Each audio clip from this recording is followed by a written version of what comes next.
High বন্ধুরা, আবারও আমার চ্যানেলে তোমাদের সবাইকে স্বাগত। বন্ধুরা, এখানে দেখতে পাচ্ছ তোমাদের যে একটা বিজ্ঞপ্তি, সেটা হলো একটা পত্রিকা থেকে নেওয়া হয়েছে। ঠিক আছে, সেটি এখানে লেখা আছে যে ত্রিপুরা পুলিশ স্পেশাল এক্সিকিউটিভ পদে নিয়োগ প্রক্রিয়া শুরু হয়েছিল 2022 সালে। ঠিক আছে, বিজ্ঞপ্তি অনুযায়ী রাজ্য পুলিশের বিভিন্ন দপ্তরে 6067টি শূন্যপদে নিয়োগ করা হবে বলে জানানো হয়েছিল। 2024 সালেই শারীরিক ক্ষমতা ও লিখিত পরীক্ষা সম্পন্ন হলেও 2025 সালের মধ্যবর্তী সময় পেরিয়ে গেলেও এখনও পর্যন্ত প্রকাশ করা হয়নি চূড়ান্ত মেরিট লিস্ট। এই দীর্ঘসূচিতায় তীব্র হতাশ ও ক্ষোভ প্রকাশ করেছেন চাকরিপ্রার্থীরা।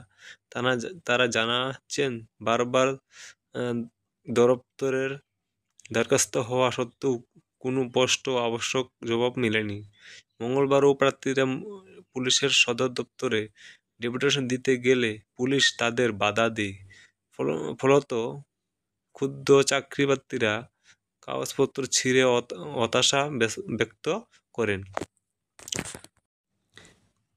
এক চাকরি প্রার্থী বললেন, আমরা গত 2 বছরের বেশি সময় ধরে অপেক্ষায় করছি। প্রতিবার আমরা প্রশাসনের কাছে গেলে শুধু আশ্বাস পাই, কিন্তু কোনো বাস্তব পদক্ষেপ চোখে পড়ে না। তারা আরও অভিযোগ করেন, মুখ্যমন্ত্রী, যিনি রাজ্য পুলিশের দায়িত্বপ্রাপ্ত মন্ত্রীও, তিনিও একাধিকবার নিয়োগের অগ্রগতি নিয়ে প্রতিশ্রুতি দিলেও আজ পর্যন্ত কোনো চূড়ান্ত ফল প্রকাশ হয়নি।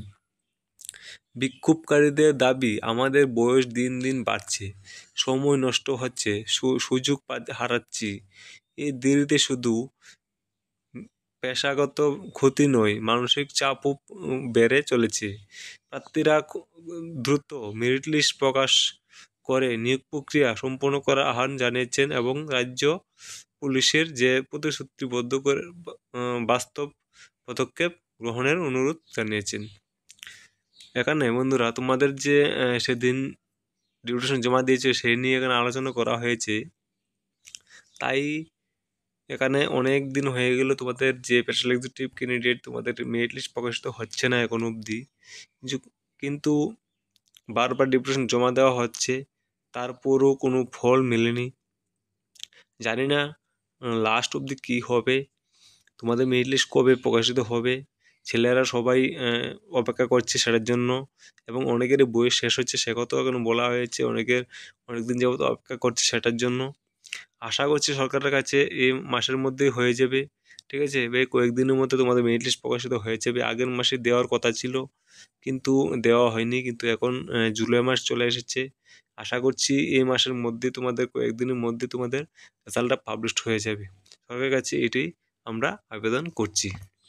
তো ধন্যবাদ তোমাদেরকে ভিডিওটি দেখার জন্য।